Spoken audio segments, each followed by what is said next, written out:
যারা ক্যালকাটা ইউনিভার্সিটির আন্ডারে থার্ড সেমিস্টারের ছাত্রছাত্রী আছো এবং তোমাদের রাষ্ট্রবিজ্ঞান সাবজেক্টে অনার্স আছে, তোমাদের জন্য আজকের ক্লাসটা খুবই গুরুত্বপূর্ণ। আজকের ক্লাসে তোমাদের SEC 3 পেপারের লাস্ট মিনিট 100% কমনযোগ্য সাজেশন নিয়ে আলোচনা করব। আর তোমরা যারা ইংলিশ ভার্সনের স্টুডেন্ট আছো, তোমরাও আজকের ক্লাসটা দেখো, কারণ সাজেশনটা তোমরা ইংলিশেও পেয়ে যাবে। এর আগে আমি তোমাদের DSCC 3 পেপার এবং DSCC 4 পেপারের লাস্ট মিনিট সাজেশন নিয়ে আলোচনা করেছি এবং সেই আলোচনাটা আমি চ্যাপ্টার ওয়াইজ করেছি, অর্থাৎ সাজেশন তোমাদের অধ্যায় ভিত্তিক আলোচনা করেছি। আজকের ক্লাসে তোমাদের SEC যে পেপারটা আছে এই পেপারেরও সাজেশনটা আমি অধ্যায় ভিত্তিক আলোচনা করব। আর এখানে কোয়েশ্চেন প্যাটার্ন কি আছে একটু দেখে নাও। প্রথমেই তোমাদের 50 নম্বরের পরীক্ষা হবে SEC 3 পেপারটা, আর 20 নম্বরের প্রশ্ন থাকছে দুটো 20 নম্বরের প্রশ্নের অ্যান্সার করতে হবে এবং 2 নম্বরের 5টা SAQ থাকবে, অর্থাৎ ছোট প্রশ্ন থাকবে। এই হচ্ছে তোমাদের কোয়েশ্চেন প্যাটার্ন। চলো তোমরা সাজেশনটা দেখে নাও, আমি স্ক্রিন রেকর্ডের মাধ্যমে দেখাচ্ছি।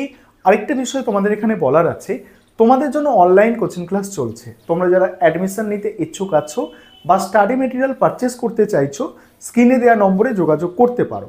আর তোমাদের যাদের প্রথম দুটো পেপার অর্থাৎ DSCC 3 এবং DSCC 4 পেপারের সাজেশনটা এখনও দেখা হয়নি, তোমরা চ্যানেলের প্লেলিস্টে গিয়ে সেই দুটো দেখে নাও। আর চলো আজকে SEC 3 পেপারের সাজেশনটা তোমরা দেখো। এবারে তোমরা সম্পূর্ণ সাজেশনটা দেখে নাও। আর তোমরা যারা ইংলিশ ভার্সনের স্টুডেন্ট আছো তোমরাও দেখো, কারণ শেষে তোমরা সাজেশনটা ইংলিশে পেয়ে যাবে। দেখো তোমাদের SEC 3 পেপার, এখান থেকে 20 নম্বরের প্রশ্ন থাকে দুটি, অর্থাৎ 20 নম্বরের দুটি প্রশ্নের উত্তর করতে হয়। মডিউল 1 দেখো, মডিউল 1-এ প্রথম যে অধ্যায়টা আছে, প্রথম অধ্যায় হচ্ছে মেম্বার অফ পার্লামেন্ট, অর্থাৎ পার্লামেন্টের সদস্য, তাদের পাওয়ার, ফাংশন এবং প্রিভিলেজ আছে। এখানে যে প্রশ্নগুলো তোমাদের পরীক্ষায় আসতে পারে, দেখো 3টে প্রশ্ন আমি রেখেছি। 1 নম্বর প্রশ্ন, ভারতীয় সংসদদের বিশেষ অধিকার অব্যাহতি। এটা তো মোস্ট ইম্পর্টেন্ট একটা প্রশ্ন, সব থেকে গুরুত্বপূর্ণ বলতে পারো এই 3টের মধ্যে। তারপরে প্রশ্ন আছে লোকসভার সদস্যদের ক্ষমতা কার্যাবলী, আর হচ্ছে ভারতের কেন্দ্রীয় আইনসভার গঠন ও কার্যাবলী। 2 নম্বর অধ্যায় হচ্ছে member of state legislative assembly, অর্থাৎ রাজ্যের বিধানসভার সদস্য।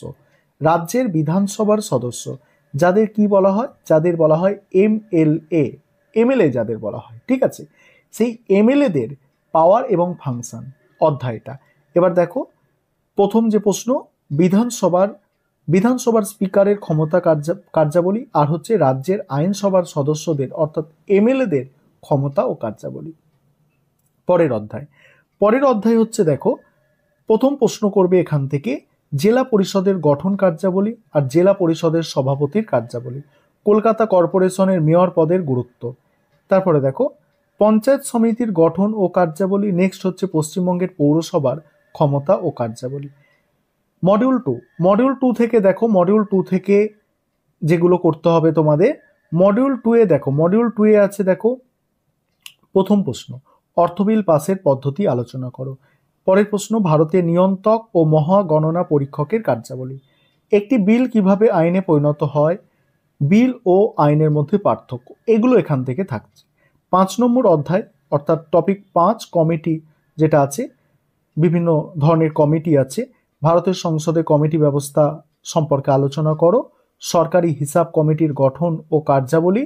আর তারপরে তোমাদের 6 নম্বর অধ্যায় অর্থাৎ শেষ অধ্যায় যেটা আছে, একটি বিল পর্যালোচনায় স্থায়ী কমিটির ভূমিকা।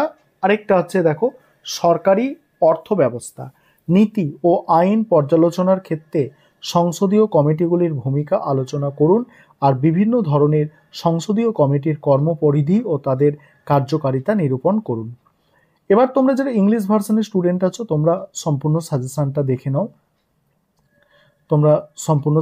দেখে নাও। আমি ধীরে ধীরে স্ক্রল করে যাচ্ছি, তোমরা সম্পূর্ণ সাজেশনটা দেখো।